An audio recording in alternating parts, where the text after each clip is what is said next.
Jaya Radha Madhava Punya Vihari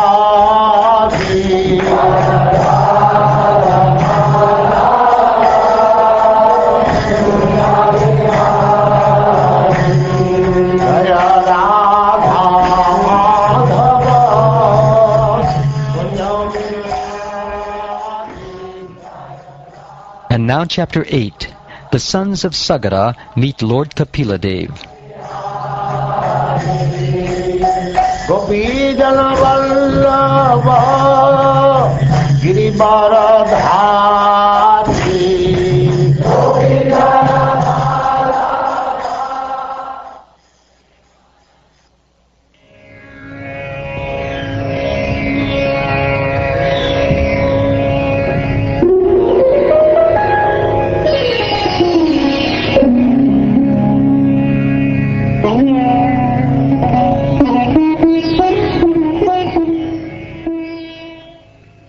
Shukdev Goswami continued. The son of Rohita was Harita, and Harita's son was Champa, who constructed the town of Champapuri. The son of Champa was Sudeva, and his son was Vijaya. The son of Vijaya was Baruka. Baruka's son was Vrika, and Vrika's son was Bahuka. The enemies of King Bahuka took away all his possessions, and therefore the king entered the order of Vanaprastha and went to the forest with his wife. Bahuka died when he was old, and one of his wives wanted to die with him, following the sati rite. At that time, however, Aura Muni, knowing her to be pregnant, forbade her to die. Knowing that she was pregnant, the co-wives of the wife of Bahuka conspired to give her poison with her food, but it did not act. Instead, the son was born along with the poison. Therefore, he became famous as Sagara, which means one who is born with poison. Sagara later became the emperor. The place known as Ganga Sagara was excavated by his sons. Sagara Maharaj, following the order of his spiritual master, Orva, did not kill the uncivilized men like the Talajangas, Yavanas, Shakas, Haihayas, and Barbaras. Instead, some of them he made dress awkwardly. Some of them he shaved clean, but allowed to wear mustaches. Some of them he left wearing loose hair. Some he half-shaved. Some he left without underwear, and some without external garments. Thus these different clans were made to dress differently, but King Sagara did not kill them. Following the instructions of the great sage Orva, Sagara Maharaj performed Ashvamedha sacrifices and thus satisfied the Supreme Lord, who is the Supreme Controller, the Supersoul of all learned scholars, and the knower of all Vedic knowledge, the Supreme Personality of Godhead. But Indra, the king of heaven, stole the horse meant to be offered at the sacrifice. King Sagara had two wives, Sumati and Keshini. The sons of Sumati, who were very proud of their prowess and influence, following the order of their father, searched for the lost horse. While doing so, they dug into the earth very extensively. Thereafter, in the northeastern direction, they saw the horse near the ashram of Kapila Muni.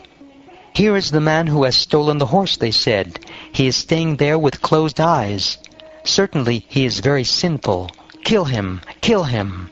Shouting like this, the sons of Sagara, 60,000 altogether, raised their weapons. When they approached the sage opened his eyes. By the influence of Indra, the king of heaven, the sons of Sagara had lost their intelligence and disrespected a great personality. Consequently, fire emanated from their own bodies, and they were immediately burned to ashes.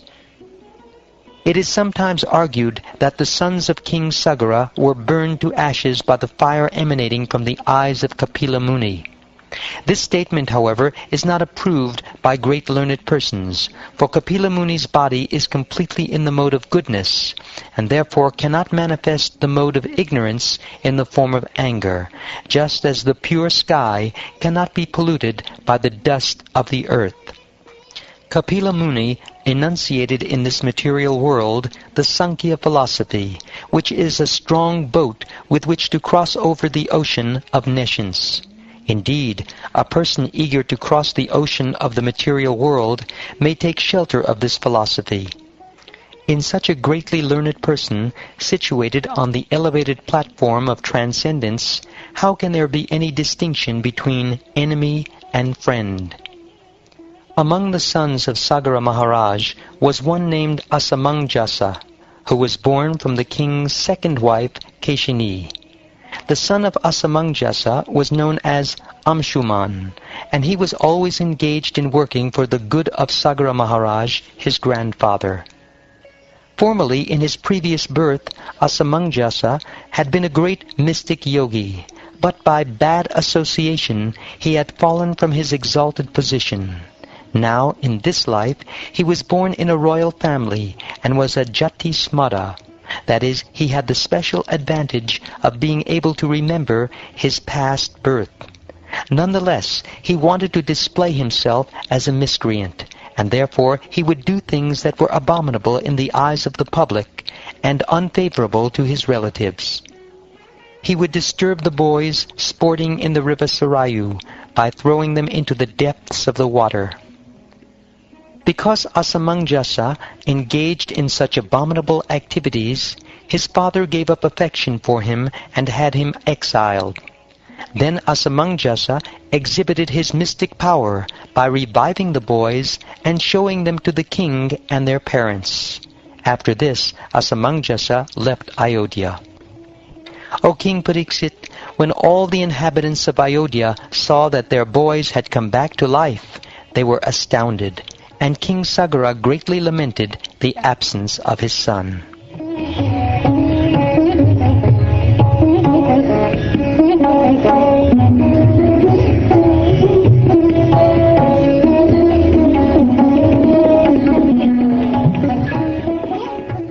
Thereafter, Amshuman, the grandson of Maharaj Sagara, was ordered by the king to search for the horse.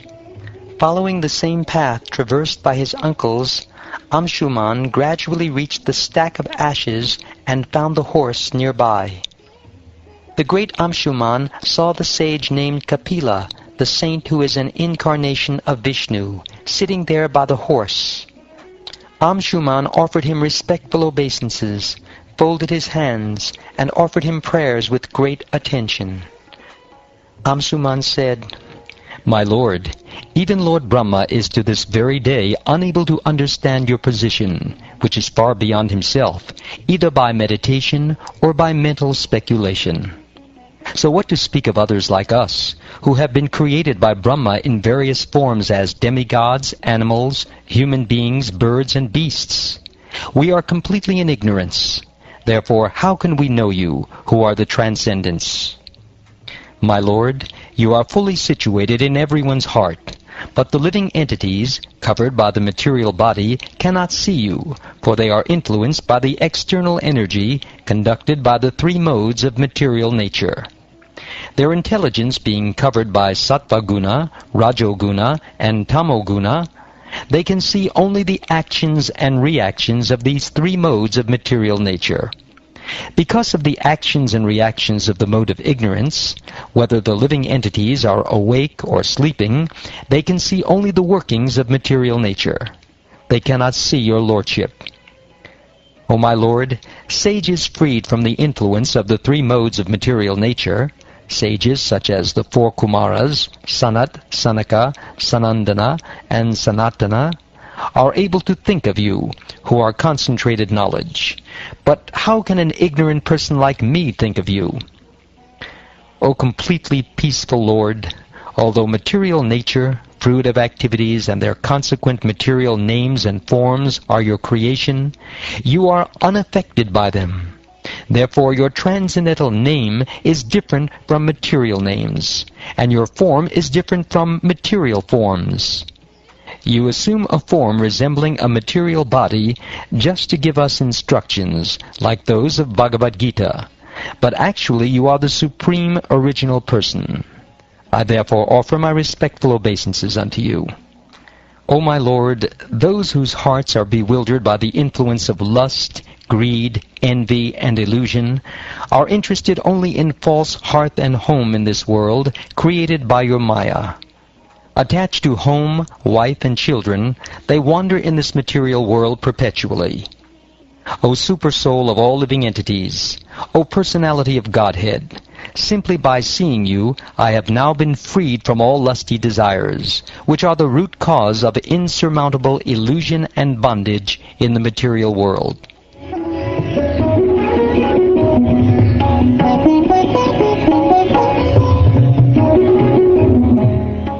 O King Pariksit, when Amshuman had glorified the Lord in this way, the great sage Kapila, the powerful incarnation of Vishnu, being very merciful to him, explained to him the path of knowledge.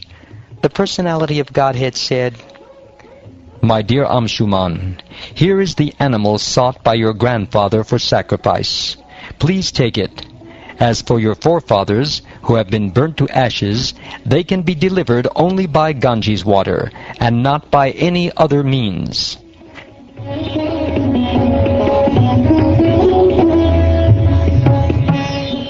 Thereafter Amshuman circumambulated Kapila Muni, and offered him respectful obeisances, bowing his head. After fully satisfying him in this way, Amshuman brought back the horse meant for sacrifice, and with this horse, Maharaj Sagara performed the remaining ritualistic ceremonies. After delivering charge of his kingdom to Amshuman, and thus being freed from all material anxiety and bondage, Sagara Maharaj, following the means instructed by Orva Muni, achieved the supreme destination.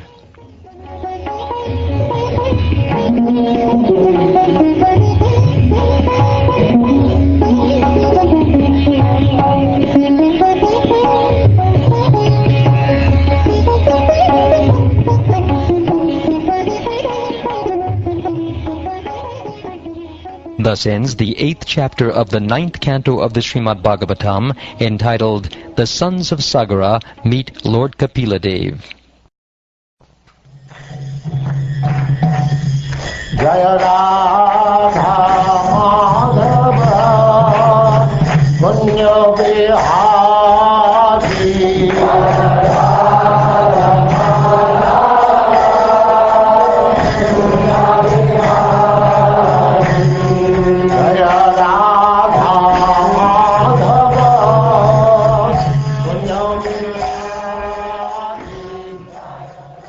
And now chapter 8.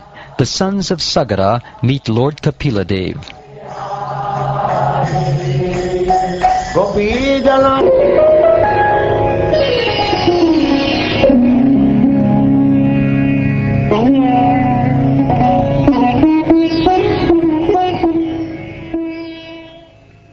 Shukdev Goswami continued. The son of Rohita was Harita, and Harita's son was Champa, who constructed the town of Champapuri. The son of Champa was Sudeva, and his son was Vijaya.